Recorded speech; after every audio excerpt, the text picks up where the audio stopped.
Welcome to the Dividend Talk podcast, episode number 24, Dividend Taxation.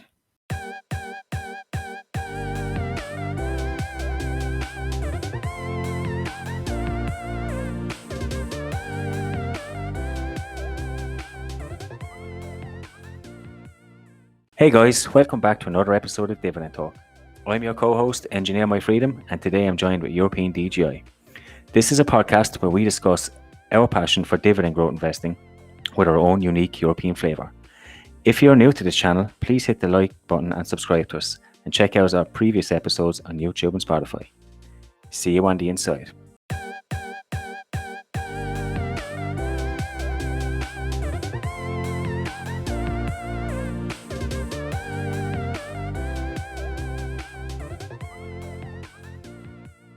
Hey everyone, we have an interesting topic for you today where we're going to be talking about dividend taxation. Taxation is probably one of those topics that not everybody likes, but we do have to accept it, and it's part of our investing journey. But we have a special guest with us today, Robin. He's called the Secret Investor. You'll find him on Twitter. Welcome to the show, Robin. Thanks, guys. Thanks for having me. So if you could just introduce yourself maybe for a couple of minutes just to let our community who you are and what it is you do. Yeah, of course. So as you mentioned, my name's Robin. I'm a tax accountant in the UK. So at the moment, I have my own business, and I've worked in the industry for about 10 years. Like to sort of form a niche as a bit of a tax specialist. So I look after small and medium-sized businesses, and I work for a large business in their finance team. And obviously from that, I do a lot of tax research and have to understand the rules around everything that I can. So hopefully I'll be able to help out a little bit. Awesome. I'm really looking forward to this. Tax is one of these, for me, I always struggle with it. I do have an accountant. I've said that before, that really helps me, but I do try and understand as much as I can because I like to know as much as possible. So I'm really looking forward to our main topic. Okay, so before we get into that, European DGI is waiting on the sidelines. How are you getting on, EDGI? Really good, and I'm actually also really excited about this topic today because over the year I've got so many questions about dividend taxation, whether we should consider it and how to do it and why we shouldn't invest in dividend stocks and such. So I hope that today we get the chance to at least uncover a little bit the mystery around dividend taxation and yeah, take it from there. Cool. So we might start with the news of the week, and then we'll jump into some rapid fire questions for you, Robin, if you don't mind. But for the news, if you want to go ahead, EDGI, I know you had something on Shell, I think. Well, I read an article this morning, a brief article, I think from Royal Bank of Canada, where they were mentioning that Royal Dutch Shell is really the company now pulling Europe forward from a stock market point of view. And I found this really interesting because I remember just 3 weeks ago, Royal Debt Shell almost, it was left for dead, behind. Nobody wanted this stock anymore. Suddenly it grows 50% and the bank starts to recommend Shell after a 50% uptake. And this shows for me just the lucracy in the stock market and also from the big investment houses. I mean, if they really had the courage, they would have give a recommendation around Shell like at 10 euros and not now at 15 euros. So I find this always really interesting news. And I had a small conversation with Beurswolf the other day on Twitter, and we were talking a bit about Danone. And I told him like, hey, listen up, Danone is now around 50 euros, 52 euros. Nobody wants it really because, it was at 80 euros in the beginning of the year. And I told him, I'm almost 100% sure that from January onwards, it will be for everyone the stock pick of the year for these large investment firms because they only see uptake then. And this is for me always this where I would like to also share with the community, like really don't take all the noise you hear from these investment houses. They are often pushing and pumping and dumping stocks. And it's up to us to stay clear here in our heads and really do our own homework for the investment case and not jump on the bandwagon when the large firms just put something out in a press release. Maybe RBC read my blog post on Shell when they were at €11 and recommended it based on that. So I'm quite happy that that Shell are doing well. We all know that. I've been buying them since March, since the lows, and I've wrote a blog post about them. Robin, I don't know if you know the background, but I've been really pushing hard on Shell the last while. So I'm really happy to see that they are turning it around. It's still short term. There's still a long way to go, and I believe we might still see some more pain. I don't think they're out of the woods yet, but I'm still happy to see how they're progressing. But my news of the week is slightly more depressing. It's football related. We know we both love football. But one of the hand of God, one of the greats of football, Maradona, has sadly passed away. And what a player he was. Certainly from our generation, just to even see him play and see people like that play football is incredible. So a bit of sad news, but I mean, it was incredible to see him play. Yeah, so, and we made a small joke as well, right? That at least from a stock investing point of view, how it relates is that he probably was a good client of the pharmaceutical industry. So, I mean, yeah, but a great player, and we'll miss him. Certainly. So this section, we will do our rapid fire round. So Robin, we'll ask you 5 questions. They're really simple. There's 2 options, and you just have to tell us straight away without really thinking about it what your answer is. And if you want to clarify something at the end, you can, of course. So question 1, Maradona or Messi? Maradona. Light grey or dark grey? Dark grey. CFO or entrepreneur?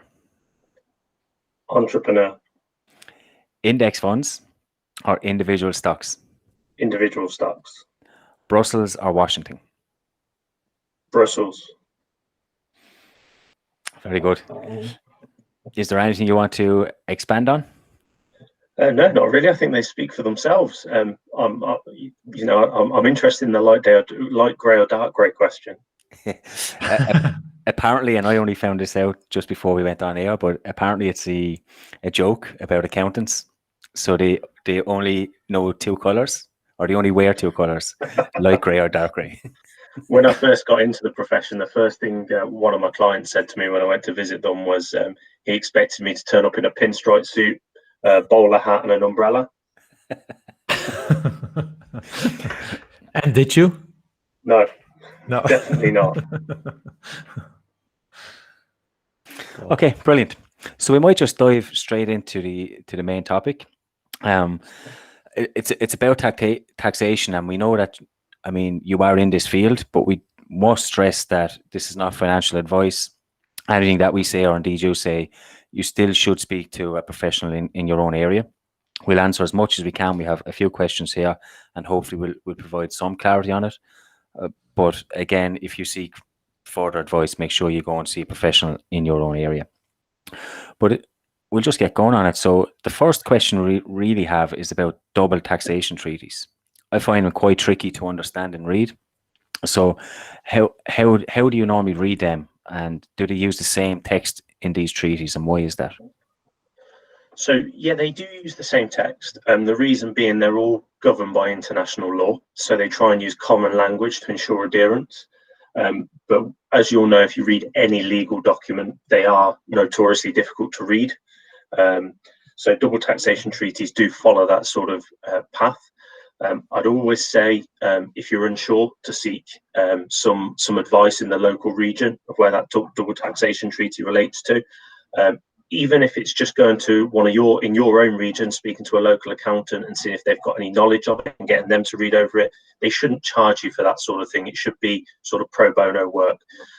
So I would always recommend going and speaking to an expert. Same way, if it was myself and you wanted to approach myself, I'm more than happy to help in any way I can. So Rob, how does this then work in a practical way if we look at these double taxation treaties? Because often they use the quote of 15%, you shall not charge more than 15%, even if a country has a higher tax rate. I know you're from the UK. Could you explain a little bit from an English perspective, let's say, if you see such kind of things mentioned in the treaty? Yeah, so generally I'll go away and research the treaty even more, but I'll also research a bit on the internet, and the internet's a great resource to go away and look at other people's experiences using the same brokerage that I use. Generally, you'll be able to see. But in the UK, what we quite often do is we have a self-assessment personal tax return. And when you submit that and file that, you file to your governing tax body to say what tax you've paid on your income. Now, for foreign dividends, within that other country, sometimes if you're talking large amounts, it may be beneficial to speak to somebody in the local region who's a tax advisor in that region. So in the example, I'll use UK and US. If I was taking dividends from a large US company, I know that the treaties quite often say 15%, but I know that the brokerage will deduct 30%. So if I went to the US or spoke to someone in the US who's a tax advisor and consulted them, they might say that by submitting a tax return in the American region, I could claim the difference back.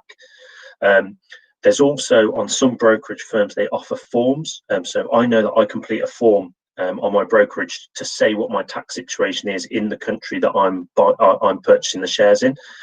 So again, that would be something that would reduce the amount that I'm getting deducted. But I would always emphasize, go and speak to an expert in that region. They should be able to give you advice free of charge, on the basis that, in the hope that you'll become a client with them.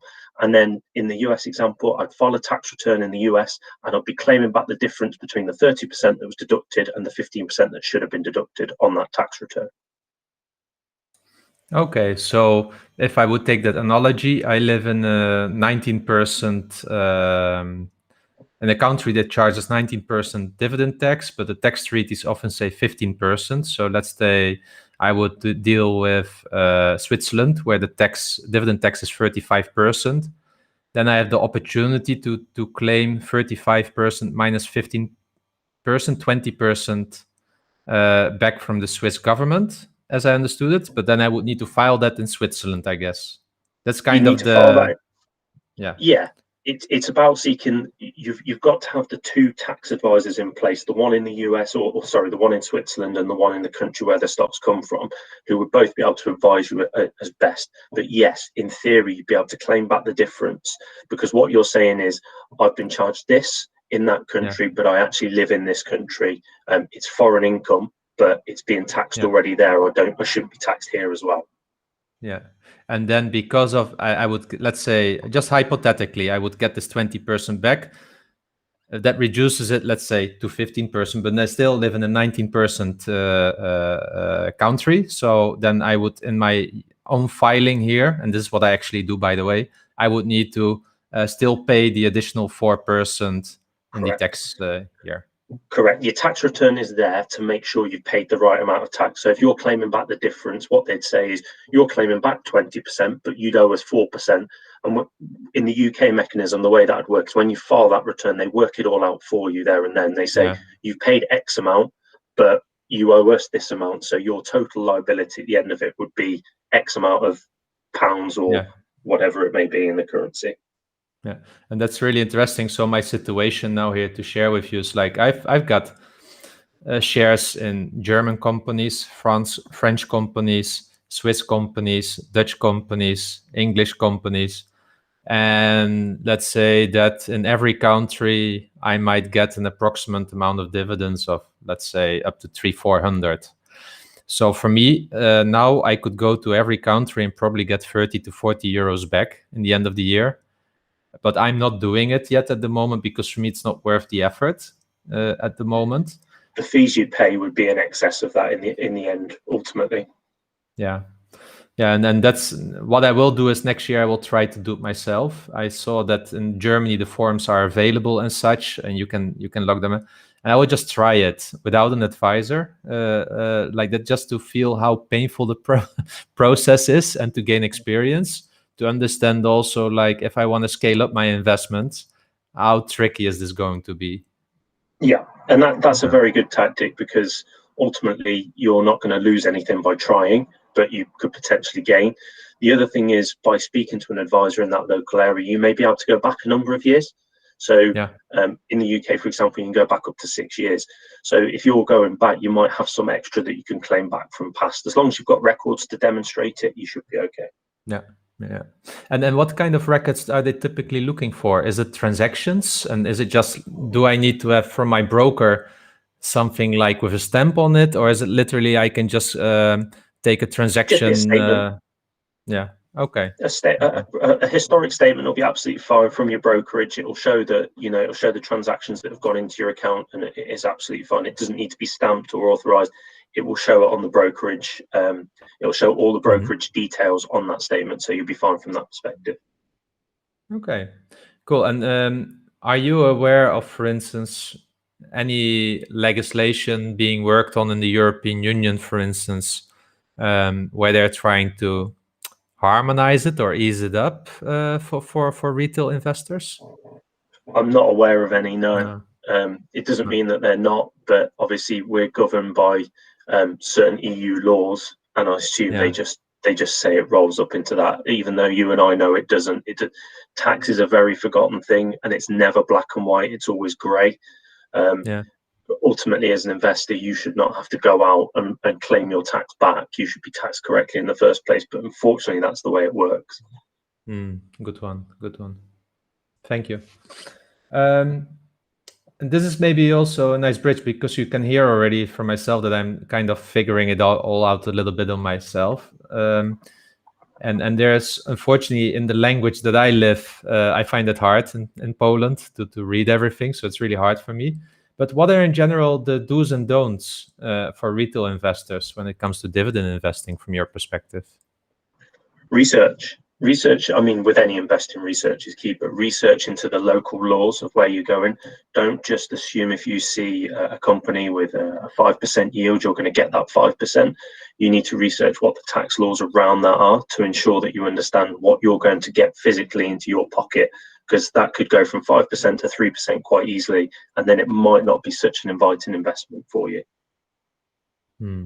Yeah, that's really interesting. And this is one of the reasons why when I do my calculation, when people ask me, I try to usually put in my blog post also what's the after yield, after tax yield, because indeed sometimes you see that it's significantly lower, and for me, still it might be a reason to buy the stock, right? But it's just like making a full informed decision, I guess, taking the tax impact.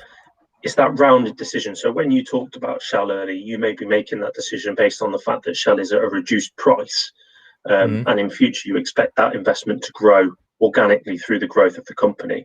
But if it was purely based on your decision for your future income, then you need to understand what after tax you're going to be getting into your pocket. So going back to European DGI statement earlier, where he was saying that he has unpaid dividend, he can claim dividend tax from X amount of countries, and he has yet to do that. When would it make sense to actually do that as a retail investor? I'm pretty sure there's other investors out there in a similar situation that are not reclaiming these taxes at the moment.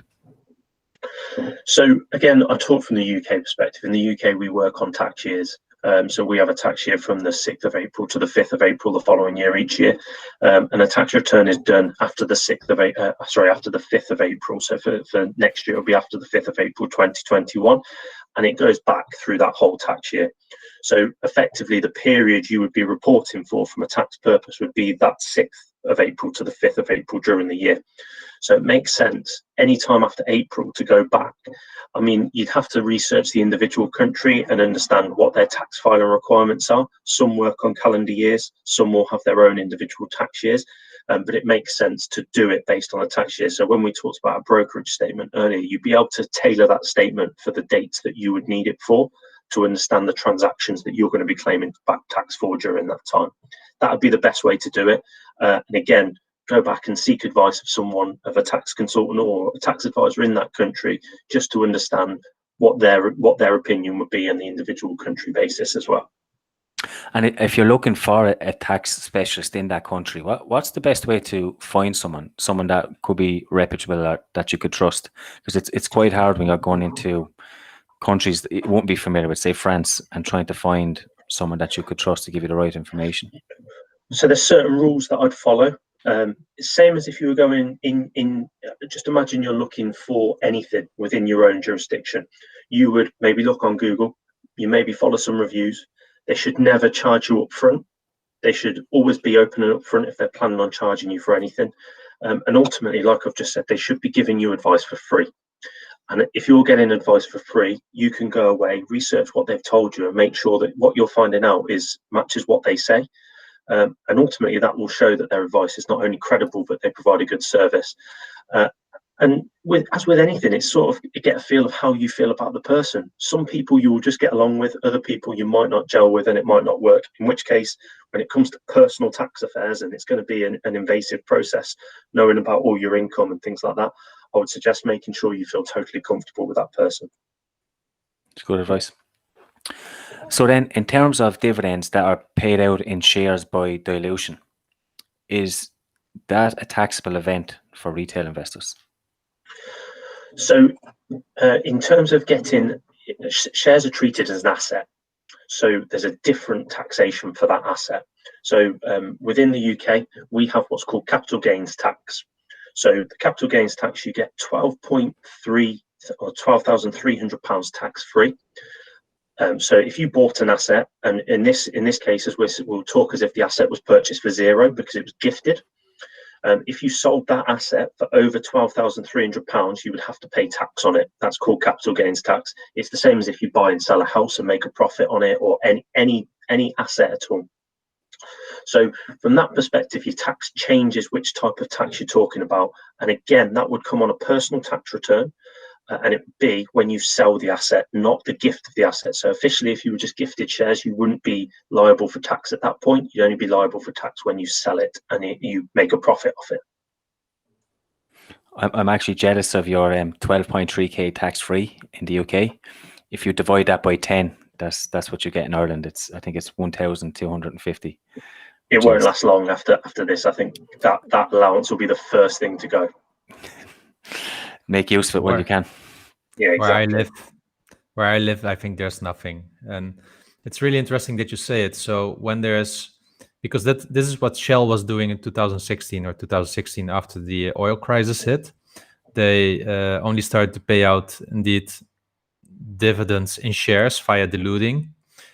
And I never considered that would be then shifting from my dividend tax bracket, let's say, dividend withholding tax to the capital gains tax. I've never sold those shares yet.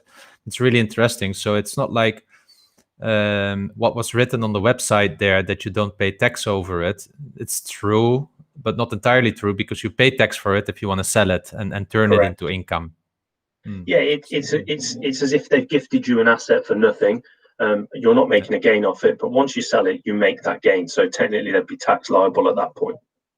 Well, actually, they've given me assets, but my own assets, because they have been diluting. Yeah. They've been watering down, how do you say it, diluting the share count with that. So it's actually they are giving me back something that I owned already, and then say be happy with it. And if you want to sell it, you get taxed anyway, because it sounds like it's for free. But do you guys get, I don't know if you guys operate anything like ISAs in your country. We have ISAs, which are tax-free savings accounts. I don't know if you guys have those at all. No, we don't here. Yeah. And in Poland, we have something like that, but I think for up to €1,000 a year or something like that. The issue there that I have with it is that I don't use that, because I cannot use it until I'm 65, and I would like to retire early. So that's also maybe one of the questions, like if you have an ISA in that case and you want to retire early, is it actually smart to put your money in there if you cannot exit it? Let's say you would like to exit it probably when you're like 45 years old. So in the UK, our rules are much different. So if we have an ISA here, you don't have to wait until you're a certain age to withdraw it. I can open an ISA now. It's my money. It's just like a bank account. But effectively, it's all tax-free, and I'm allowed to put up to £20,000 a year into that tax-free. So it's free from, if I was buying something like Shell, for example, if it grew and it was worth £30,000 next year, I could sell it. I'd have no tax liability on that because it's within an ISA. And the same for the dividends. I don't get taxed anything extra on any dividends that I get. I don't even have to declare them because they're within an ISA. So why would anyone not use an ISA then in England? It's a very good question. I don't. The only scenario would be if you are a very heavy saver and you're saving more than £20,000 a year. That would be the only scenario. Yeah. I invest through a SIP, which is a pension. That I can't access until I reach pension age. So that would be the scenario you're talking about. You have to understand that you're locking your money up until that time. That's quite a big commitment, as you say. Yeah, that's what we have here. So why did Britain again leave the European Union? Because it could be good to implement some of those laws European Union wide. I would love to have an ISA. Definitely. I don't know is the answer to that question. So maybe to get a little bit to the practical stuff like then, right? And what are really the biggest misconceptions that you see from retail investors? The automatic rates applied are correct. So people just see a number and they assume that what has happened is correct. They don't ask the question as to why or take the time to understand it. So as you've mentioned, you're across multiple countries. It can take time, but ultimately that time might be worth it to you to understand it, and it might be lucrative in the future. People not taking the time and just thinking that what's happened is correct can be costing them money, or not even taking the time to investigate further what might or might not be correct, and fully understanding what's happened to their money. Okay, and you're talking now here, for instance, about if I get dividends automatically deposited by my broker on my account, and they say it's let's say 20%. Is it really 20%? Should it not have been 15%? Or is maybe even the actual amount actually representing 20%? Is that what you're talking about? Yeah, so take the time to look at the dividend voucher, look at your brokerage account, understand what you've been taxed. If you don't understand the amount you've been taxed, look why. If you think it might be wrong, then speak to an advisor and get some advice on whether it is correct. And if not, then you can look at how to rectify it. Wow. You really triggered my thoughts now, because I mean, I can't even imagine how a digital broker can do it wrong. It's just a simple calculation, right, that they configure in the software. They use the worst case scenario, so they'll always tax you the maximum amount to ensure that they're following the rules, but that doesn't mean that maximum amount is correct for you personally in your circumstance. Wow. I have some homework to do this weekend, I'm afraid. Thanks for that. So in terms of tax harvesting, do you think that it makes sense to do it, and how would you typically do it? So now I have to be totally honest at this point. Tax harvesting is not something I'm massively familiar with. However, that's because I haven't had a lot of people that have necessarily gone through it. It very much depends on the individual and their circumstances. So it's down to you what your individual needs and circumstances are, and what the advice you get is in your local area or in your country, and the tax in that country. But I would always suggest, when you seek advice, that you want to use the rules to be as efficient as possible. So it's not something I'm adverse to. It's not illegal. There's always, with tax, one of the things that people always go with is ethical and moral standpoint. But as long as you're within the rules, you're following them correctly, and you're seeking the right advice, you're not doing anything wrong. So my views are that if it makes you more tax efficient, then absolutely go ahead and do it, because ultimately we all pay tax. As you'll see with people like Donald Trump, some of us don't pay as much tax, but the reason they don't is because they have the best tax advisors, quite simply. And the key then is just to stay within the rules. I suppose that's the key to that. Seek advice, stay within the rules, but be as tax efficient as possible within those rules. So I do it every year. Really simple. If I've got capital gains, what I do then, I use some of my losers that I don't want to have in my portfolio anymore to sell them in December, so that I avoid paying capital gains tax with my tax return. And ultimately, as you've mentioned earlier, your capital gains is massively different to ours. So within the UK, people would have less reason to, because they might be making small gains. Now, absolutely, what does happen is people will sell a limit what they sell within their shares or assets to ensure that they stay below the threshold that we give. What you're doing is exactly the same thing, but just reversing it because your threshold is so low. Yeah, true. Cool. What would be your number one tax advice for someone like me or EMF if we really want to live off dividends as an early retirement goal? So not the 4% rule, but really living off of dividends as an passive income. So given the amount that we'd be talking about at those levels, I would absolutely think that getting a good tax advisor on retainer is essential in the local jurisdictions of which you're talking about.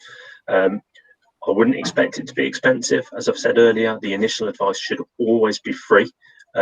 They want you as a client, so they should want to pull you in and show you that they want you as a client. That's why that initial service should be right up their alley. That would be my first thing. Understanding your liabilities, as we've just mentioned. If you're talking about large dividends, you need to understand what tax you're being taxed. Now, I think EDGI, what you said was, you said I just, the digital platforms have to get it right. Well, that's the first thing I would say right there. Do they have to get it right, or should you understand that they've got it right? And that's not a critique, but when we're talking those large amounts, that's what you want to know. You want to know that they have got it right, because that's your income you're talking about. So go away, research, speak to the right people. It's a time investment, not a money investment. And then once you get the right person, if that's a large amount of money you've got involved in that country, hire them. Get them as a tax advisor and ask them how they will help you going forward. What are they going to do to improve your net income? Because trust me, when I say a good tax advisor should save you more than they cost. And that's interesting, right? So let's say I would get tax advice for free. What is really the service that you think we should pay for? Is it like doing our filing, or what is really the services? Yeah. So the filing is the physical work, but then the ongoing understanding of the rules, changes in legislation, understanding your own circumstances. When something comes up, it may be that they think, right, that might apply to EDGI. I need to give him a call and say, right, I've got this piece of legislation here. This might help you out. What do you think? But also, your own circumstances might change. And just by the fact you've got that contact there, you might phone them up and say, okay, we had a chat a year ago. I want to use you now because I'm maximizing where I am in this country. And then they'll say to you, okay, well, yeah, okay, we can have a full-on consultation for an hour, go through your whole circumstance, but I'm going to charge you for that. That's more reasonable. Yeah. What I'm saying is the initial chat to understand what they can do for you, that should all be free. They should spend a good half an hour to an hour getting to know you and how they can help you. Yeah, thanks. So I have an accountant nearby, but I hope this person is not by coincidence a listener, but it doesn't really add value because they're focused on the filing and they don't understand international law. And I've been always struggling with finding a tax accountant that understands international law, specifically around dividend taxation. It's hard to find here, and I also wouldn't know how to find them, because if I do an internet search, I straight away get Deloitte, these big firms that are focused on multinationals, and I find it really hard to find those tax advisors that understand international laws and are focused on the retail investors. It's a very niche subject. It's a very niche subject, and it will be hard to find. But I don't know any personally, but I would hazard a guess they're out there. It's just a case of finding the right one that fits for your circumstance. I will keep looking for this needle in the haystack. Yeah, exactly. Okay, and just one final question before we wrap this up.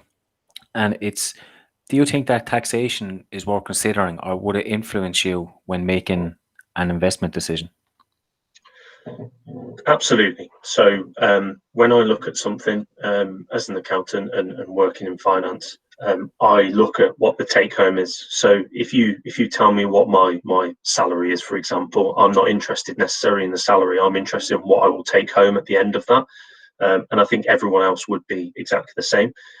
So therefore, when you're investing, it's got to be the same consideration. What are you going to take home? Not what, like I said earlier, seeing a 5% yield might be fantastic, but you want to know ultimately what's going to be in your pocket, especially if you're talking like you were earlier about retiring and living off those dividends. You might think, oh, okay, 5% of £100,000, that I'm going to get £5,000 each year, but actually you're not. You're going to get taxed on that, and what's in your pocket is £3,000. So if you need to live off £5,000, you haven't met your living expenses.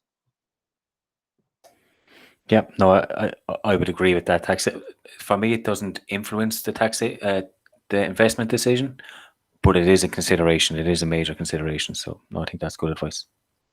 So what I did when I calculated my strategy, I use these templates on where you can see what the impact of dollar cost averaging is, where you create this curve, with dividend reinvestment and how the exponential curve grows. And I made one with taxation and without taxation.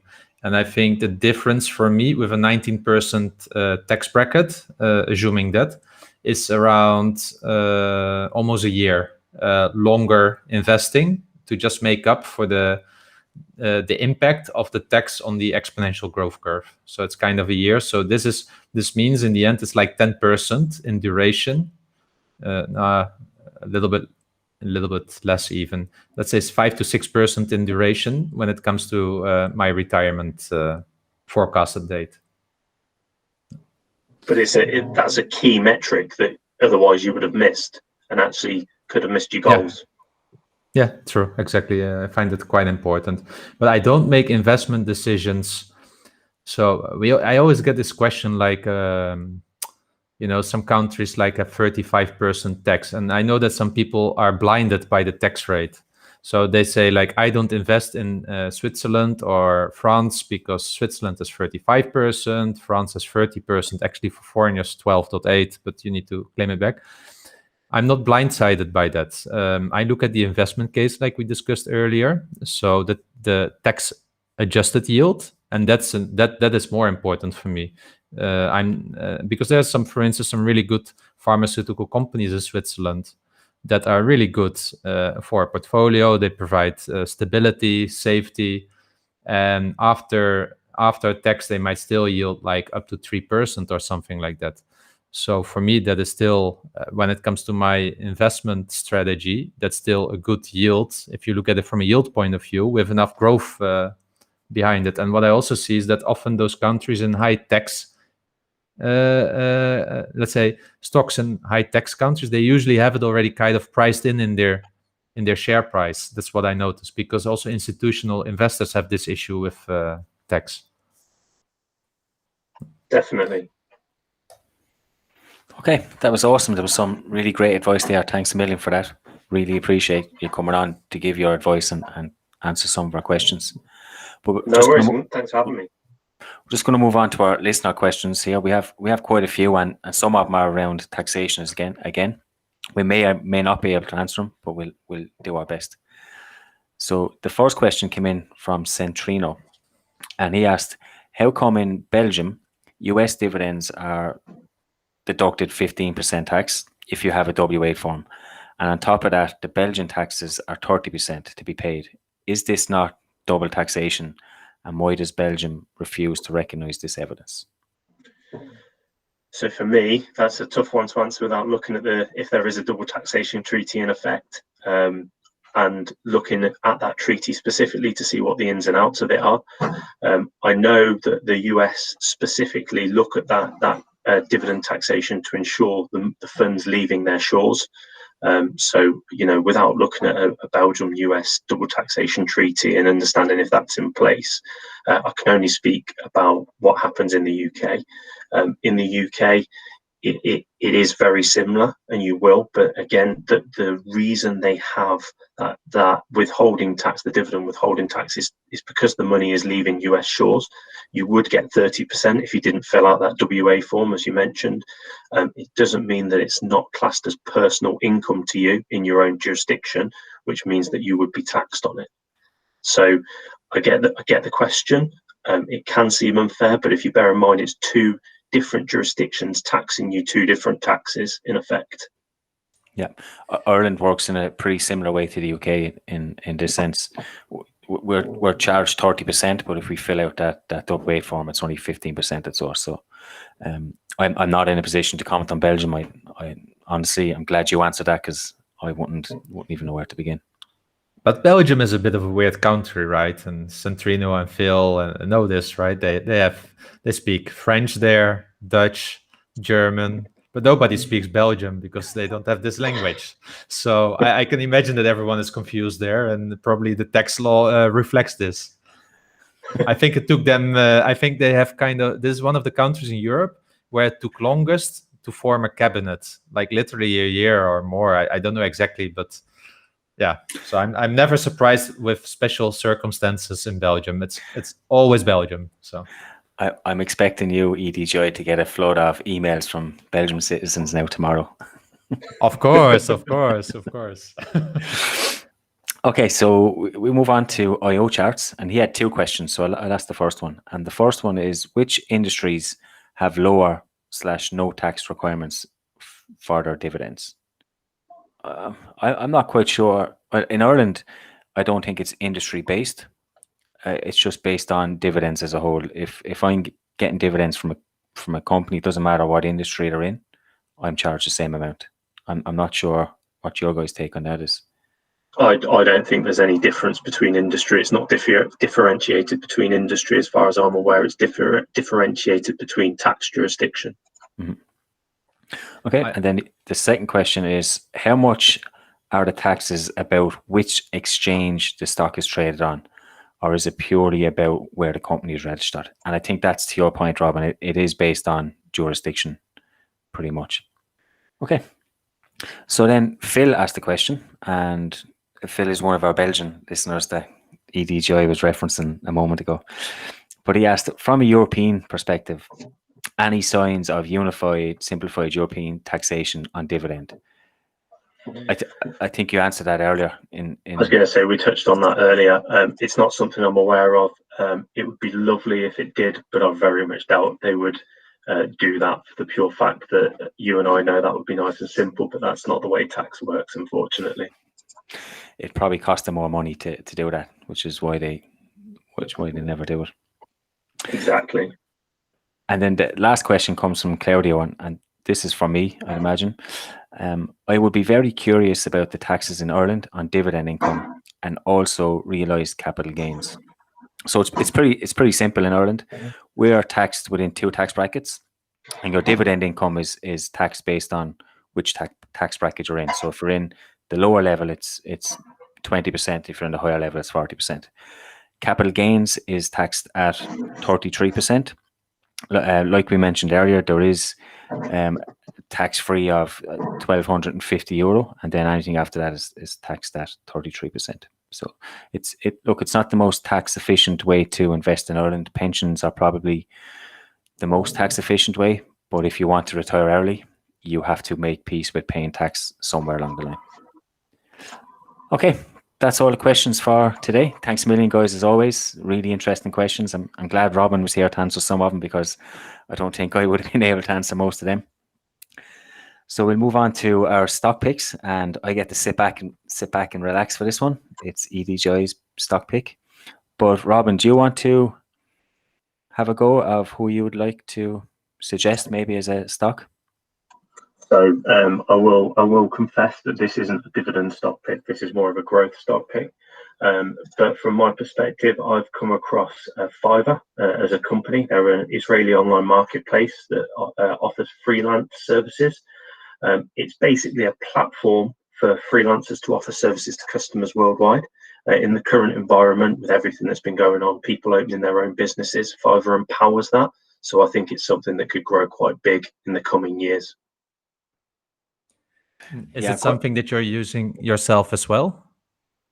I've got clients that have used it, and I do have a position myself as well. Okay, very interesting.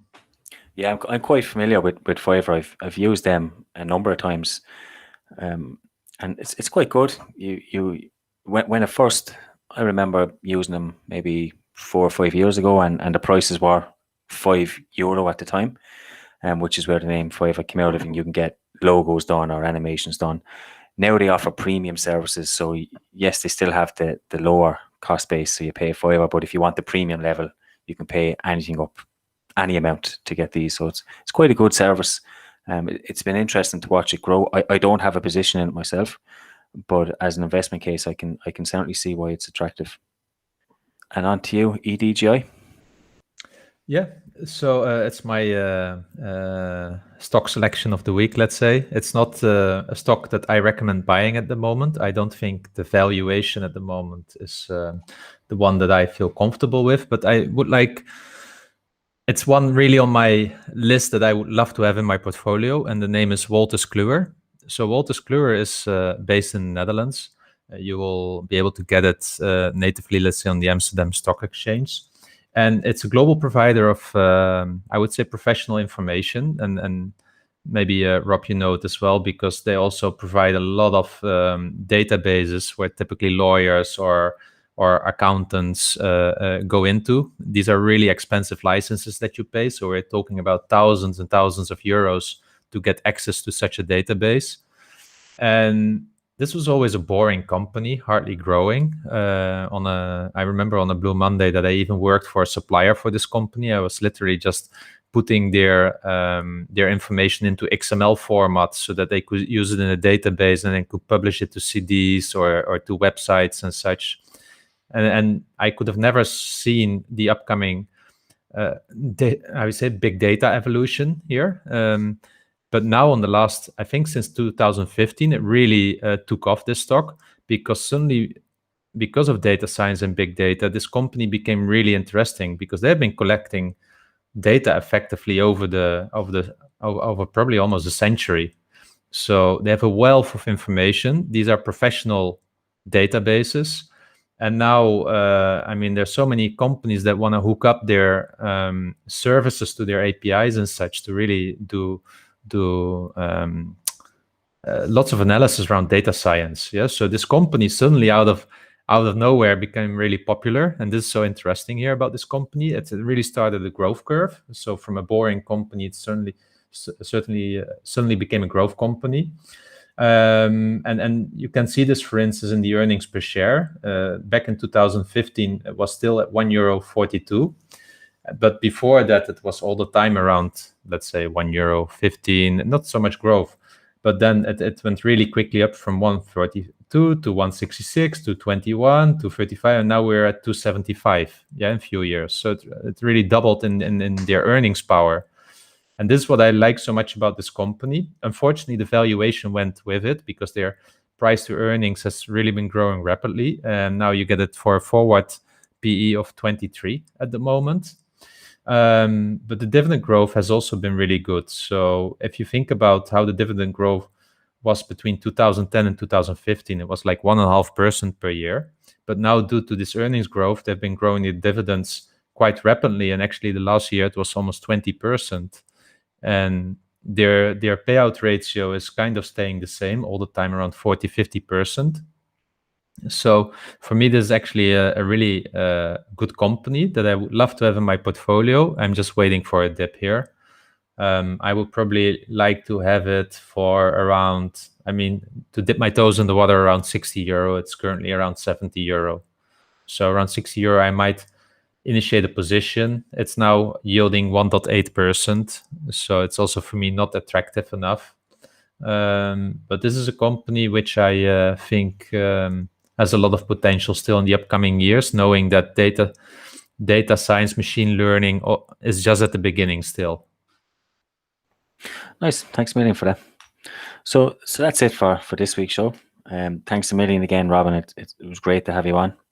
And thanks a million to all our listeners. Again, we appreciate everyone listening to us, and thanks a million for your questions, and we'll see you all next week.